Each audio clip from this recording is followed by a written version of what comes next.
ప్రార్థన. పరలోకమందున్న మమ్మల్ని కన్న తండ్రి, మహోన్నతుడా, మహాగణుడా, మహాశక్తి సంపన్నుడా, మీ ఘనమైన నామమునకు, శ్రేష్టమైన నామమునకు, శక్తి కలిగిన నామమునకు ప్రభు అయిన యేసుక్రీస్తు వారి పేరట స్తుతులు స్తోత్రాలు చెల్లిస్తున్నాం. ఆయన తండ్రి, గతించిన కాలమంతా మమ్మల్ని మా కుటుంబాలను కాచి కాపాడి ఆరోగ్యమును ఆయుష్ను ప్రసాదించి సజీవులుగా ఉంచి మీ సన్నిధికి చేర్చి మిమ్మల్ని ఆత్మతోనూ సత్యముతోనూ ఆరాధించే గొప్ప భాగ్యాన్ని మాకు ప్రసాదించారు తండ్రి. అందును బట్టి క్రీస్తు వారి పేరిట మీకు స్తుతులు స్తోత్రం చెల్లిస్తున్నాము. తండ్రి, మీ దాసుడునైన నేను మీ పక్షముగా నిలబడి మీ గ్రంథములో నుండి కొన్ని మాటలను మీ పిల్లలకు ఉపదేశించడానికి సిద్ధపడుతూ ఉండగా చెప్పగలిగే మంచి సంయోచితమైన జ్ఞానమును మీ ఆత్మ సహాయమును నాకు అందించండి తండ్రి. వినుచున్న మీ పిల్లలకు అర్థం చేసుకునే మనసును, గ్రహించే హృదయమును దయచేయండి నాయన. మీ మాటలు తండ్రి కేవలం విని విడిచిపెట్టే వారంగా ఉండకుండా విన్న మాటలను అర్థం చేసుకుని గ్రహించి మా హృదయంలో భద్రపరుచుకుని తండ్రి ఆ మాటల ప్రకారంగా బ్రతుకుతూ మిమ్మల్ని మహిమపరుస్తూ, ఘనపరుస్తూ, సంతోషపరుస్తూ మీ నామమునకు కీర్తి కలగజేస్తూ మీరిచ్చే పరలోక రాజ్యానికి మేమందరము చేరుకోవటానికి కృప చూపించమని, దయ చూపించమని, మీ కృపలో భద్రపరిచి మమ్మల్ని అందరినీ కాచి కాపాడమని మీ ప్రియ కుమారుడును మా ప్రియ రక్షకుడైన యేసుక్రీస్తు వారి పేరిట చిన్న ప్రార్థన అడిగి వేడుకొంచున్నాము తండ్రి, ఆమేన్. కూడి వచ్చినటువంటి సహోదరి సహోదరులందరికీ కూడా మన ప్రభువును రక్షకుడైన యేసుక్రీస్తు వారి పేరిట హృదయపూర్వకమైన వందనములు తెలియజేస్తున్నాను. అందరూ క్షేమంగా ఉన్నారు కదండి? సంతోషం. ఈరోజు ఒక మంచి పాఠాన్ని మనం నేర్చుకుందాం. ఈరోజు మనం నేర్చుకోబోయే పాఠం పేరు నెహెమ్యా గారి ఉపవాసం. నెహెమ్యా గారి ఉపవాసం. ఉపవాసం మీద ఇంచుమించు చాలా పాఠాలు ఉన్నాయి. అవన్నీ ఒక్కొక్కటి మనం నేర్చుకుందాం. నెహెమ్యా గారి ఉపవాసం.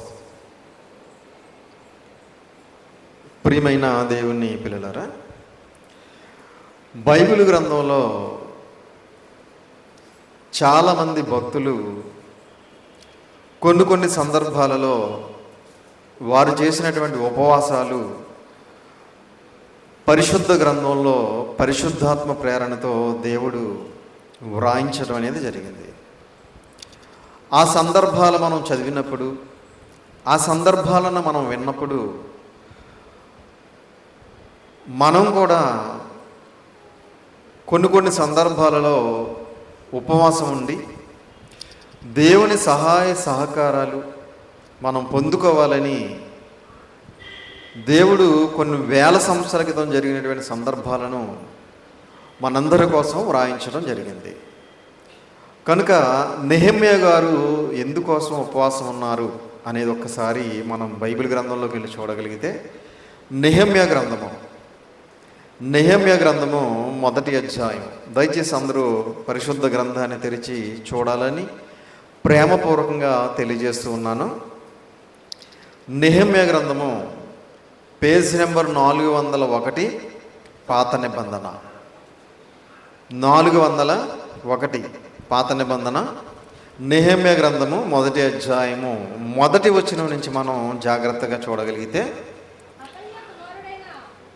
హకల్యా కుమారుడైన నెహెమ్యా యొక్క చర్యలు అంటే పనులు. ఏమండి? ఎవరు కుమారుడట? హకల్యా కుమారుడైన నెహెమ్యా యొక్క చర్యలు.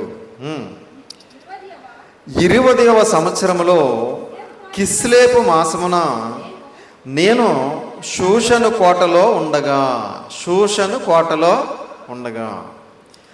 ఈ షూషను కోట గురించి మనం ఎక్కడో విన్నట్టుగా ఉంది కదా. ఏమండి? ఎస్తేరు గ్రంథంలో మనం చదువుకున్నప్పుడు షూషను కోటలో ఎస్తేరు గారు రాణిగా ఉన్నట్టుగా మనం చదువుకున్నాం. ఏమండి? అంటే ఇది ఏ సామ్రాజ్యం? మాదీయ పారసిక సామ్రాజ్యం. ఈ సామ్రాజ్యంలో యూదులందరూ ఎలా ఉన్నారు? బానిసలుగా ఉన్నారు. అందులో కొంతమంది రాజకుమారుల్ని కొన్ని మంచి పనుల మీద అధిపతులుగా నియమించడం అనేది జరిగింది. వీళ్ళుండేది అన్య దేశంలో అయినా, వీళ్ళుండేది అన్య రాజుల దగ్గర అయినా ఈ ఇశ్రాయేలీల్లో యూదుల్లో రాజుల కుమారులను కొంతమందిని జ్ఞానవంతుల్ని కొన్ని పనుల మీద అధిపతులుగా పెడుతూ ఉండేవారు. ఏమండి? నా సహోదరులలో హనానీయను ఒకడును యూదులలో కొందరును వచ్చిరి. ఎవరు వచ్చారట నెహెమ్యా గారి దగ్గరికి? హనానీయ అనే ఒకడు వచ్చాడట. అలాగే యూదులలో కొంతమంది వచ్చారట. ఎవరి దగ్గరికి? నెహెమ్యా గారి దగ్గరికి. నెహెమ్యా గారు ఎక్కడున్నారు? ఏమండి? షూషను కోటలో రాజుగారి దగ్గర ఏమండి ద్రాక్షరసపు గిన్నె అందించే పనిలో ఉన్నాడు ఆయన. ఆయన పని ఏంటంటే అన్య దేశంలో ఉన్నటువంటి ఒక రాజుగారి దగ్గర ఆ రాజుగారికి ద్రాక్షరసపు గిన్నె అందించే పని ఆయనది. అలాంటి పనిలో ఉన్నటువంటి నెహెమ్యా గారి దగ్గరికి హనానీయ అనే ఒకడు వచ్చాడు. యూదులలో కొందరు వచ్చారట. చెరపట్టబడిన దేశములో శేషములో తప్పించుకొనిన యూదులను గూర్చి యెరూషలేమును గూర్చి నేను వారిని అడగగా. ఏమండి? చెరపట్టబడిన తర్వాత తప్పించుకున్న కొంతమంది యూదులు ఉన్నారు కదా, ఆ యూదుల గురించి యెరూషలేము గురించి అడుగుతున్నారట నెహెమ్యా గారు. ఎవరిని? హనానీ అనే ఒకడిని. యూదులలో కొంతమంది వచ్చారు కదా, వారిని అడుగుతున్నారు. మరి మనలందరినీ కూడా బానిసత్వ బ్రతుకి తీసుకెళ్ళిపోయారు కదా ఈ రాజుగారు. అప్పుడు తప్పించుకున్న యూదులు కొంతమంది ఉన్నారు కదా, వాళ్ళు ఎలా ఉన్నారు? మరి ముఖ్యంగా యెరూషలేం పట్టణం ఎలా ఉంది అని అడిగాడట. వారు చెరపట్టబడిన వారిలో శేషించిన వారు ఆ దేశములో బహుగా శ్రమను నిందను పొందుచున్నారు. మరియు యెరూషలేము యొక్క ప్రాకారము పడద్రోయబడినది, దాని గుమ్మములను అగ్ని చేత కాల్చబడినవని నాతో చెప్పిరి. చెరపట్టబడిన వారిలో తప్పించుకున్న వారు ఏం చేస్తున్నారు? ఆ దేశంలో బహుగా శ్రమలు అనుభవిస్తున్నారట. ఏమండి? చాలా శ్రమలు అనుభవిస్తున్నారు, నిందలు అనుభవిస్తున్నారు. అలాగే యెరూషలేము ప్రాకారము ఏమైపోయింది? పడద్రోయబడింది, దాని గుమ్మములు అగ్ని చేత కాల్చివేయబడ్డాయి. యెరూషలేము ప్రాకారాలన్నీ కూడా పడద్రోయబడ్డాయి, దాని గుమ్మాలన్నీ కూడా అగ్ని చేత కాల్చివేయబడ్డాయి. అక్కడ మిగిలి ఉన్నటువంటి యూదుల పరిస్థితి అంత బాగోలేదు. వాళ్ళందరూ చాలా శ్రమలు అనుభవిస్తున్నారు, చాలా నిందలు అనుభవిస్తున్నారు. ఎప్పుడైతే హనానీ అనే ఒక వ్యక్తి యూదులలో కొందరు నెహెమ్యా గారికి చెప్పారో, వెంటనే నెహెమ్యా గారు ఏం చేస్తారో చూడండి. ఈ మాటలు వినినప్పుడు నేను కూర్చుండి ఏడ్చి, నేను ఈ మాటలు ఎప్పుడైతే విన్నానో కూర్చుండి ఏడ్చాడట. నెహెమ్యా గారు ఏం చేశారట? ఏడ్చారట. ఎందుకు? అయ్యో, నా ప్రజలు శ్రమల్లో ఉన్నారా, నిందల్లో ఉన్నారా? యెరూషలేము ప్రాకారపు గోడలన్నీ కూల్చివేయబడ్డాయా, దాని గుమ్మాలన్నీ అగ్నితో కాల్చివేయబడ్డాయా? అయ్యో అని కూర్చుండి ఏడ్చి కొన్ని దినములు దుఃఖముతో ఉపవాసముండి,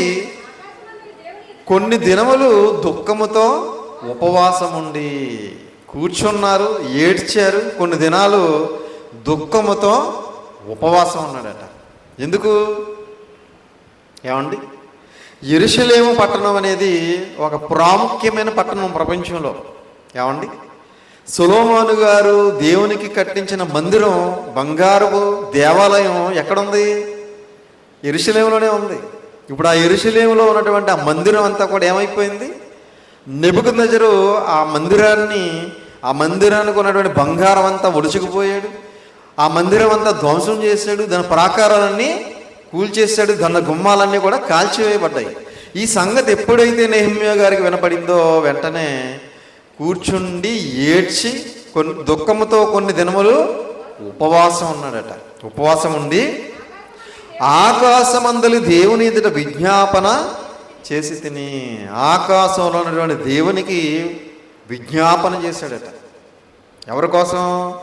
యెరూషలేము పట్టణంలో ఉన్నటువంటి యూదుల పరిస్థితి గురించి, యెరూషలేములో ఉన్నటువంటి ఆ మందిరం గురించి, ఆ మందిరం చుట్టూ ఉన్నటువంటి ప్రాకారాల గురించి దేవునికి విజ్ఞాపన చేశాడట. ఇట్లనగా, ఆకాశమందలి దేవా యెహోవా, భయంకరుడు అయిన గొప్ప దేవా, నిన్ను ప్రేమించి నీ ఆజ్ఞలను అనుసరించి నడుచువారిని కటాక్షించి వారితో నిబంధనను స్థిరపరచువాడా. ప్రియమైన దేవుని పిల్లలారా, అంటే ప్రార్థన ఎంత గొప్పదో, ప్రార్థన ఎంత శక్తివంతమైనదో అర్థమైనటువంటి నెహెమ్యా గారు దేవునికి ప్రార్థన చేస్తున్నాడు. ఏమండి? వహించు స్థిరపరచువాడా, నీ చెవి యొక్కి నీ నేత్రములు తెరచి నీ సన్నిధిని దివారాత్రము నీ దాసులైన ఇశ్రాయేలీల పక్షముగా నేను చేయు ప్రార్థన అంగీకరించుము. ఏమండి?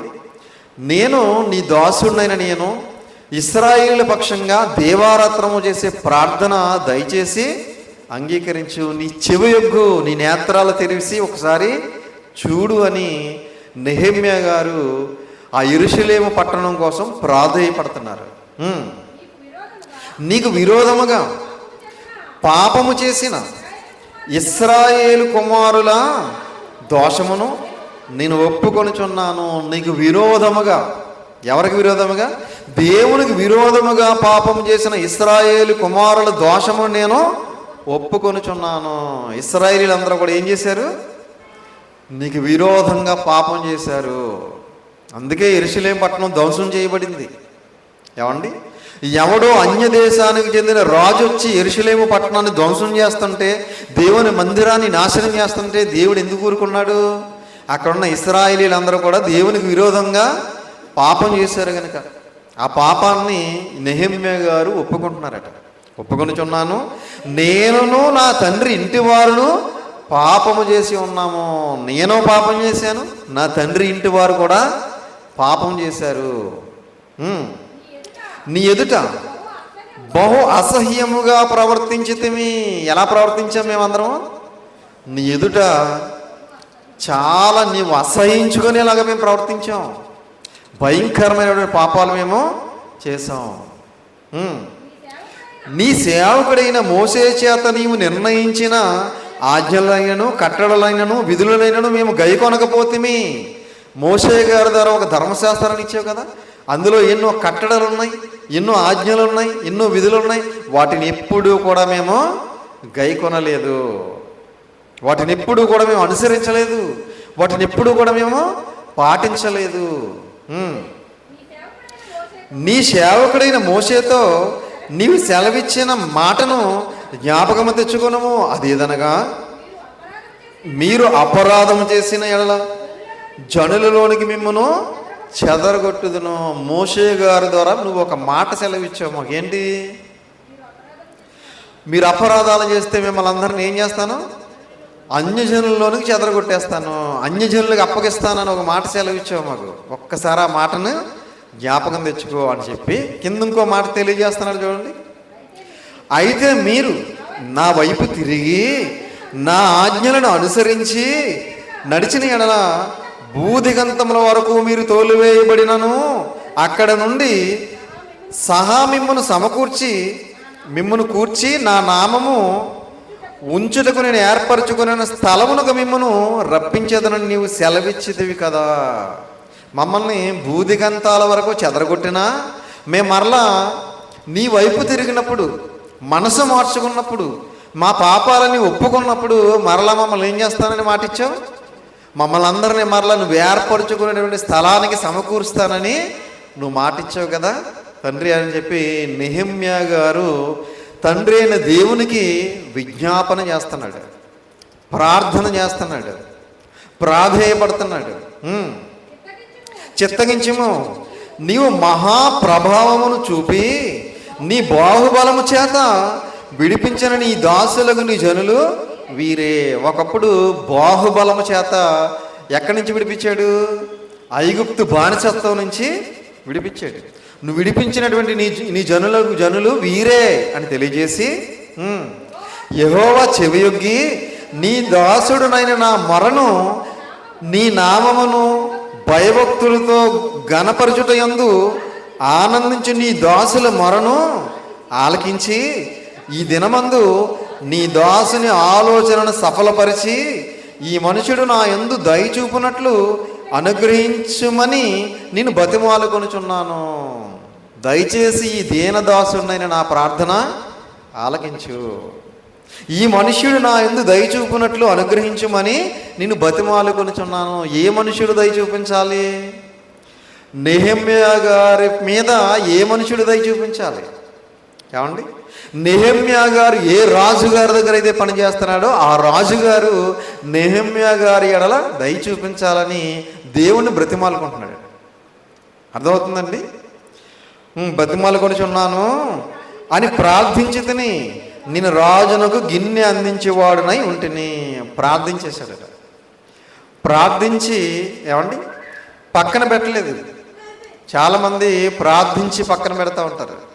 ప్రార్థన చేసేసి ప్రయత్నం చేయరు. ఇంకా ఏమండి ప్రార్థన చేసి మనం ప్రయత్నం చేయాలి.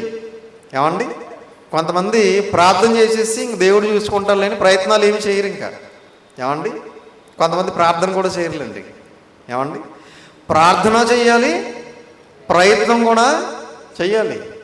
ఇప్పుడు ఏం జరిగిందో చూడండి. అటు తర్వాత అర్థహసస్స రాజు ఏలుబడి కాలమున 20వ సంవత్సరములో నేసాన మాసమందు రాజు ద్రాక్షరసము తాగవలనని చూచుచుండగా, ద్రాక్షరసం తాగాలని అర్థహసస్త అనే రాజుగారు ఎదురు చూస్తున్నాడట. రాజులు ద్రాక్షరసం తాగుతారు కదా, ఆ ద్రాక్షరసాన్ని అందించే ఉద్యోగం ఎవరిది? ఇప్పుడు నెహెమ్యా గారిది. ఏమండి చిన్న ఉద్యోగం ఏమీ కాదు. అసలు రాజుగారి కోటలో సైన్యాధిపతిగా ఉండటమే, ఒక సైనికుడిగా ఉండటమే గొప్ప. అవునా? అలాంటిది రాజుగారికి, ఒక యూదుడు అన్య దేశానికి సంబంధించిన రాజుగారికి ద్రాక్షరసపు గిన్నె అందించే జాబ్ చేస్తున్నాడు నెహెమ్యా గారు. ద్రాక్షరసం తాగాలనుకుంటున్నాడట. నేను ద్రాక్షరసం తీసుకుని రాజునకు అందించి తిని, అంతకు పూర్వం నేను ఎన్నడూ అతని ఎదుట విచారముగా ఉండలేదు. ద్రాక్షరసం తీసుకెళ్ళాడట, రాజుగారికి అందించాడట. అంతకుముందు ఎప్పుడూ కూడా రాజుగారి ఎదుట నెహెమ్యా గారు విచారంగా, దుఃఖంగా, బాధపడుతున్నట్టుగా ఎప్పుడు లేడట. రాజుగారు ఏమంటున్నారు చూడండి. కాగా రాజు, నీకు వ్యాధి లేదు కదా, నీ ముఖము విచారముగా ఉన్నదేమి, నీ హృదయము చేతనే అది కలిగినదని నాతో అనగా, నీకు వ్యాధి ఏమీ లేదు కదా, నీకు రోగం ఏమీ లేదు కదా, నువ్వేంటి విచారంగా ఉన్నావేంటి, నీ ముఖం ఏంటి విచారంగా ఉందేంటి అని రాజుగారు అడుగుతున్నారట. ఎవరిని? నెహెమ్యా గారిని అడుగుతున్నారు. నీకేమన్నా వ్యాధి ఉందా, నీకేమైనా బాధ ఉందా, నీకేమైనా రోగం ఉందా, ఏంటి నీ ముఖం ఎలా విచారంగా ఉందేంటి, నువ్వేదో హృదయంలో బాధపడుతున్నావు, నువ్వు దేని గురించో దుఃఖపడుతున్నావు అని చెప్పి రాజుగారు నెహెమ్యా గారిని అడిగినప్పుడు, నేను మిగిలి భయపడి రాజు చిరంజీవి అగనుగాక, నా పితరుల సమాధులుండు పట్టణము పాడైపోయి దాని గుమ్మములను అగ్ని చేత కాల్చబడి ఉండగా నాకు దుఃఖముఖము లేకపోవునా అని రాజుతో అంటిని. రాజుగారితో ఏమంటున్నాడు నెహెమ్యా గారు? నా పితరుల సమాధులను పట్టణం పాడైపోయి దాని గుమ్మములను అగ్ని చేత కాల్చబడి ఉండగా నాకు దుఃఖముఖము లేకపోవునా అని రాజుతో అంటిని. నా పితరులు సమాధులుండే పట్టణం ఏమైపోయింది? పాడైపోయింది. దాని ప్రాకారాలన్నీ ఏమైపోయినాయి? కాల్చివేయబడ్డాయి. కాబట్టి నాకు దుఃఖముఖం ఉండదా, నాకు బాధ ఉండదా అని చెప్పి రాజుగారితో మాట్లాడుతున్నారు నెహెమ్యా గారు. అప్పుడు రాజు, ఏమి కావలసి నీవు మనం చేయుచున్నావని నన్ను అడగగా, నేను ఆకాశమందుల దేవునికి ప్రార్థన చేసి, ఇక్కడ చాలా జాగ్రత్తగా ఆలోచించాలి. రాజుగారు అడుగుతున్నారు, నీకు ఏం కావాలని అడుగుతున్నావు అసలు నన్ను అని అడిగినప్పుడు వెంటనే, ఇదిగో మా యెరూషలేము పట్టణం ప్రాకారాలన్నీ కూల్చివేయబడ్డాయి, అక్కడేమో అగ్ని చేత దాని గుమ్మాలన్నీ కాల్చివేయబడ్డాయి, కాబట్టి నువ్వు సహాయం చేయాలి అని వెంటనే అడగట్లేదు. చూడండి, వెంటనే ఏం చేస్తున్నారు నెహెమ్యా గారు? ఏమండి ప్రార్థన చేస్తున్నారు. చూడండి, ప్రార్థన చేయాలి ఫస్ట్ మనం. అర్థమవుతుందా? మనం ఏ పని చేసినా, ఏ ప్రయత్నం చేసినా మనం ఏం చేయాలి? ప్రార్థన చేసి పని మొదలు పెట్టాలి. అంతే కదా? ఏమీ చేయకుండా ముందు పని మొదలు పెట్టేసి పని అవ్వకపోతే అప్పుడు ప్రార్థన చేస్తూ ఉంటారు చాలామంది. అర్థమవుతుందా?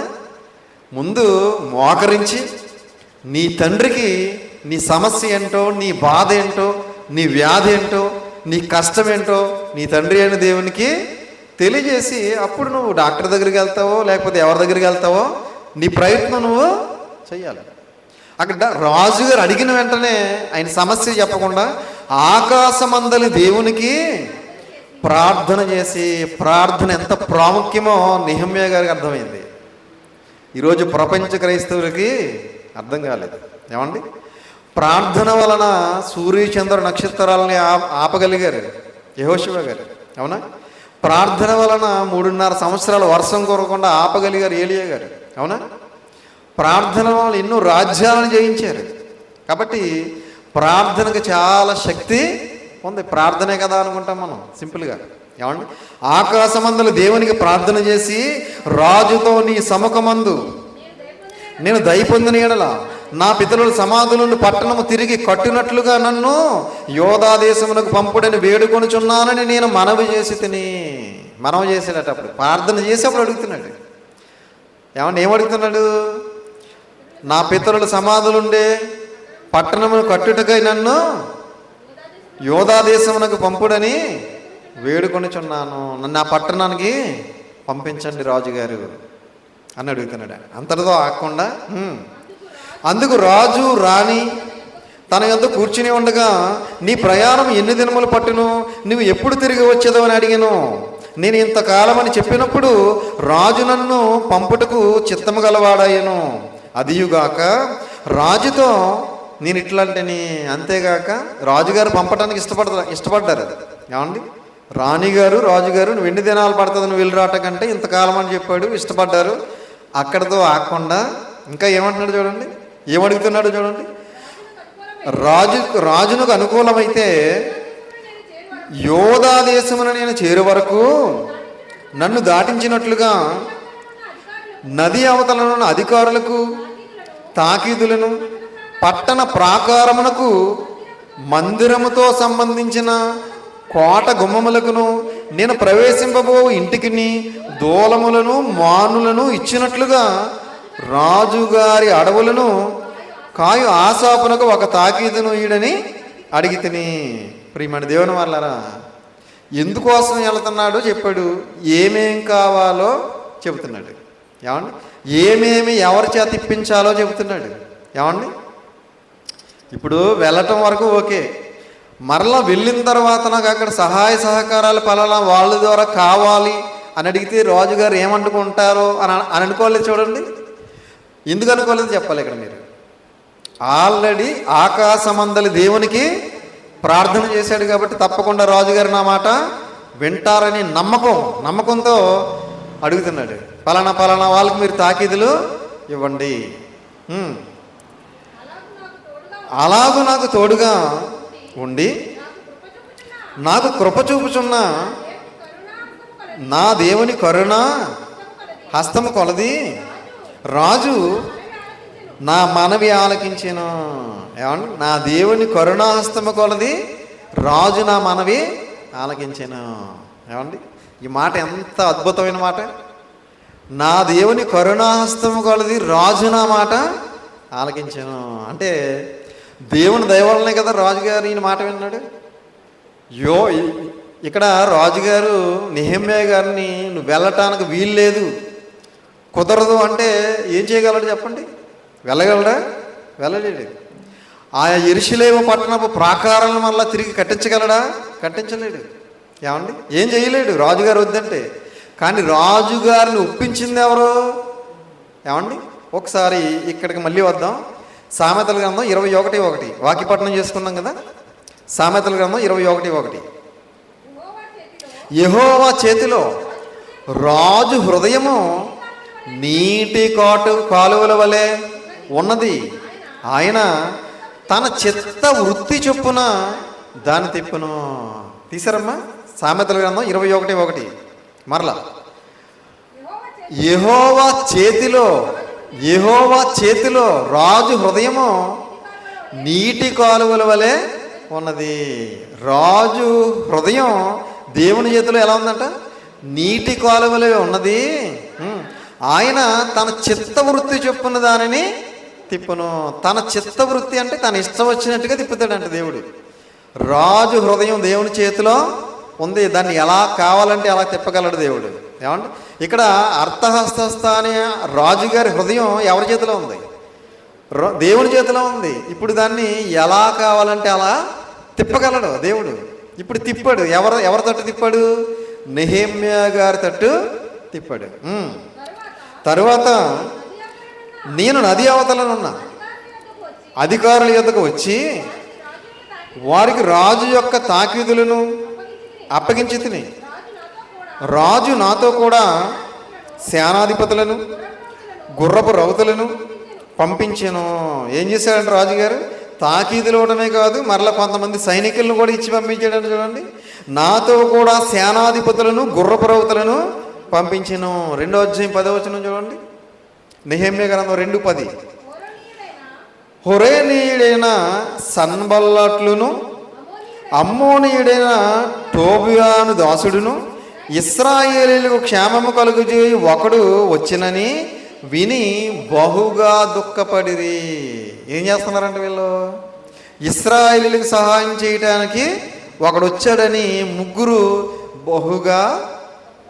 బహుగా దుఃఖపడుతున్నారట. నెహెమ్యా గారు వచ్చారు కదా మరి ఇశ్రాయేలీయులకు సహాయం చేయడానికి. ఆ సంగతి ఎప్పుడైతే ఒక ముగ్గురు వ్యక్తులకు తెలిసిందో వెంటనే దుఃఖపడుతున్నారట. బాగా వినాలి. ఒక మంచి కార్యక్రమం ఎక్కడైనా మనం చేయాలనుకుంటున్నాం అనుకోండి దేవుని పక్షంగా, అక్కడ కొంతమంది దుష్టులు ఉంటారు చెడగొట్టడానికి. అర్థమవుతుందండి? ఇప్పుడు దేవుని మందిరాన్ని నిలబెట్టడానికి దేవుని మందిరం చుట్టూ యెరూషలేము పట్టణం చుట్టూ ఉన్న ప్రాకారపు గోడలు కట్టడానికి ఈయన వెళ్తున్నాడు. ఏమండి? దాన్ని చెడగొట్టడానికి కొంతమంది దుష్టులు అక్కడ ఉన్నారు. దేవుని కార్యక్రమం ఏదైనా ఒకటి చెయ్యాలని మనం తలపెట్టినప్పుడు దాన్ని చెడగొట్టడానికి ఎవడో ఒకడు అక్కడ ఉంటాడు. కొంతమంది ఉంటారు. ఏమండి? ఇప్పుడు వీళ్ళు ఏం చేస్తున్నారు చూడండి. 2వ అధ్యాయంలో 17వ వచనం నుంచి చూడండి. 2వ అధ్యాయం 17వ వచనం. అయితే వారితో నేను ఇట్లాంటిని మనకు కలిగిన శ్రమ మీకు తెలిసే ఉన్నది. యెరూషలేము ఎట్లు పోయినో దాని గుమ్మములో అగ్ని చేత ఎట్లు కాల్చబడినో మీరు చూచి ఉన్నారు.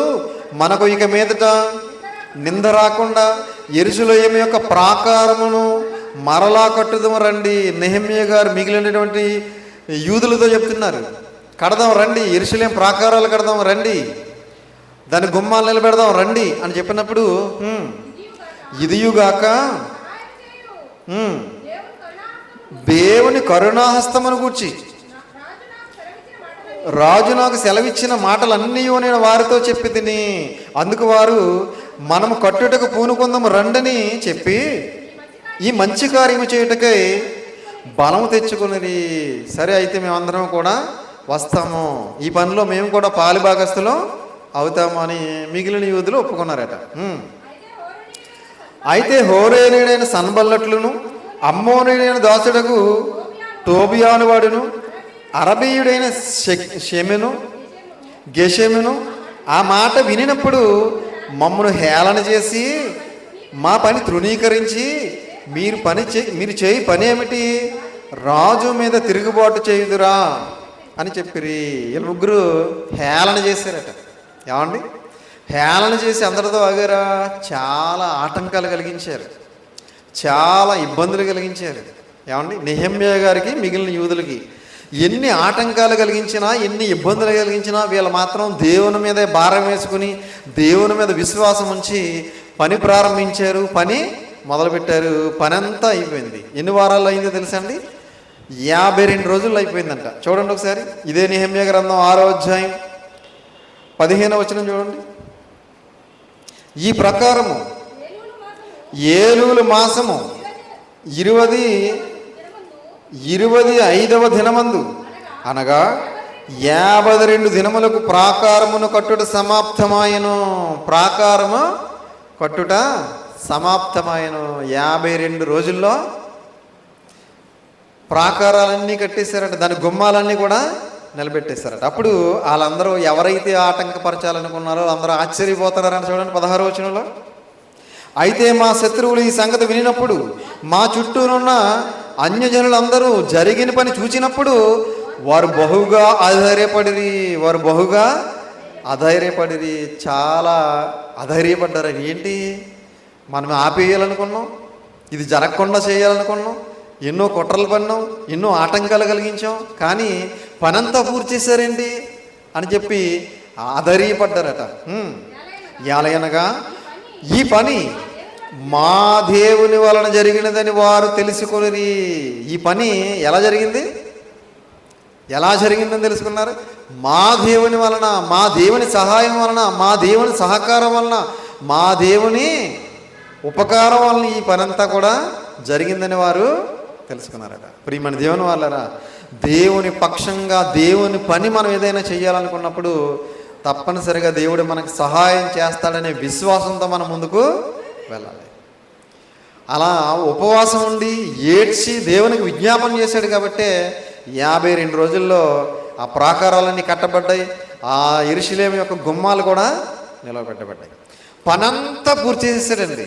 ఏమండి, పనంతా పూర్తి చేశాడు.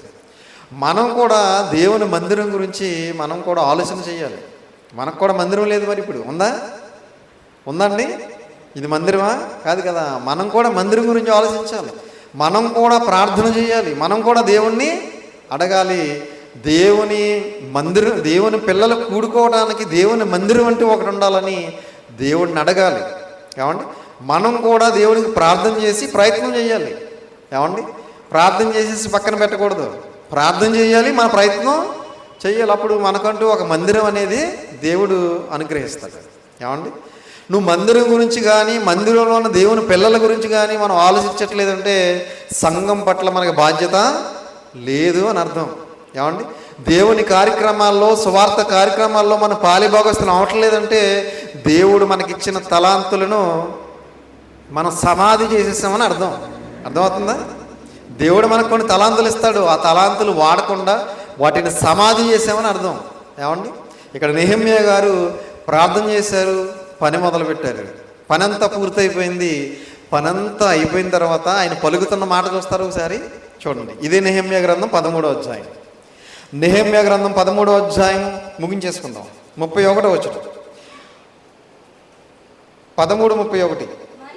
మరియు కావలసి వచ్చినప్పుడల్లా కట్టెల అర్పణను ప్రథమ ఫలములను తీసుకొని వచ్చినట్లుగా నేను నియమించి తిని, నా దేవా మేలుకై నన్ను జ్ఞాపకముంచుకొనుము. పనంతా పూర్తయిపోయిన తర్వాత దేవునితో అంటున్నాడు, దేవా మేలుకై నన్ను జ్ఞాపకం ఉంచుకొనుము. పనంతా అయిపోయిన తర్వాత నన్ను జ్ఞాపకం చేసుకో అంటున్నాడు. ఏ పని చేయకుండానే నన్ను జ్ఞాపకం చేసుకుంటాం మనం. అర్థమవుతుందండి? అసలు ఏ పని చెయ్యం మనం దేవుని కోసం, ఏ కార్యక్రమం చెయ్యం మనం, ఇందులోని పాలుభాగస్థలం. కానీ దేవా నన్ను జ్ఞాపకం చేసుకోమంటాం. ఎలా జ్ఞాపకం చేసుకుంటాడు మనల్ని? ఏమండి, మనం కూడా దేవుని పనిలో పాలుభాగస్థలమై దేవుని పని కోసం ఆలోచించి దేవుని పని కోసం కృషి చేసి అప్పుడు మనం దేవాలను జ్ఞాపకం చేసుకోమంటే జ్ఞాపకం చేసుకుంటాడు. కాబట్టి దేవుని మందిరం ఉన్నటువంటి యెరూషలేము ప్రాంతాన్ని పాడైపోతే దానికోసం దుఃఖించాడు, ఏడ్చాడు, ప్రార్థన చేశాడు, పని మొదలుపెట్టాడు, పని పూర్తి చేశాడు. దేవా నన్ను జ్ఞాపకం చేసుకో అన్నాడు. మనం కూడా అలాగే దేవుని కార్యక్రమాల్లో పాలిభాగస్థలం అయ్యే ముందు ప్రార్థన చేయాలి, పని చేయాలి. తర్వాత దేవా నన్ను జ్ఞాపకం చేసుకొని దేవుణ్ణి వేడుకోవాలి. అప్పుడు దేవుడు మనల్ని జ్ఞాపకం చేసుకుంటాడు. కాబట్టి అందరూ కూడా ఆ విధంగా ఉండాలని ప్రేమపూర్వకంగా తెలియజేస్తూ ఈ మాటలు ముగిస్తున్నాను. తలలు వంచండి, ప్రార్థన చేసుకుందాం. ప్రార్థన. పరలోకమందున్న మమ్మల్ని కన్న తండ్రి, మీ ఘనమైన నామమునకు, శ్రేష్టమైన నామమునకు, ప్రభు అయిన యేసుక్రీస్తు వారి పేరిట స్తుతులు స్తోత్రములు చెల్లిస్తున్నాం నాయన. తండ్రి, ఇప్పటి వరకు మీ పరిశుద్ధ గ్రంథంలో నుండి కొన్ని మాటలు మేము నేర్చుకున్నాం తండ్రి. విన్న మాటలను విడిచిపెట్టి వారంగా ఉండకుండా విన్న మాటల ప్రకారంగా మేము కూడా తండ్రి నెహెమ్యా గారిలాగా మరి ప్రార్థించి మరి పని మొదలు పెట్టడానికి సహాయం చేయండి. మీ సహాయాన్ని కోరుకుని మీ అందు విశ్వాసం కలిగి మేమందరం కూడా మీ కార్యక్రమంలో పాలిభాగస్థులం కావడానికి సహాయం చేయండి. తలల వంచి ప్రార్థన చేస్తున్న మమ్మల్ని అందరినీ కూడా జ్ఞాపకం చేసుకోండి. విత్తబడిన వాక్యాన్ని దృష్టిలో చెత్తుకొని పోకుండా మా అందరి హృదయాల్లో 30 దంతలుగా 60 దంతలుగా 100 దంతలుగా ఫలించడానికి కృప చూపించమని, దయ చూపించమని మీ ప్రియ కుమారుడును మా ప్రియ రక్షకుడైన యేసుక్రీస్తు వారి పేరిట చిన్న ప్రార్థన అడిగి పెట్టుకొనిచున్నాము తండ్రి. ఆమేన్. అందరికీ వందనాలు.